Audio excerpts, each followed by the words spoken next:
Pandas provides a very nice way to display the data present in data frames. It works very well with Jupyter notebooks. On top of this, you can further enhance the way your numbers are displayed by coloring the numbers or by highlighting the different rows and columns or specific cells that you want to highlight. That you can style it using Pandas. The way to do it is quite straightforward. Pandas has a style method. Let's look at it based on this particular data frame where this contains random integers. Some of them are negative numbers. Now suppose you want to highlight or color the negative numbers in red color. You can do that using df dot the style attribute. This attribute contains various methods.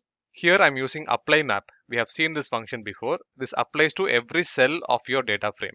Use apply map, and this apply map should return a certain CSS coloring scheme.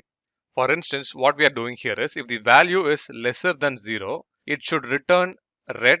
If it is not, then black, right? The return value is color colon red or color colon black. That will be the return value. Let's run this and see the output. Here we have a nice representation. Wherever the number values are negative, all those numbers are in red. This is a very popular, very commonly used highlighting notation or coloring notation. You can also highlight the cells rather than coloring the numbers. Here there is a direct function called df style highlight max. This will highlight the maximum values in every row, or rather every column by default. You can change the axis by setting axis equal to 1. This highlights the maximum value by every row. Likewise, if you want to do it for minimum values, use highlight min, set the color and set axis equal to 1.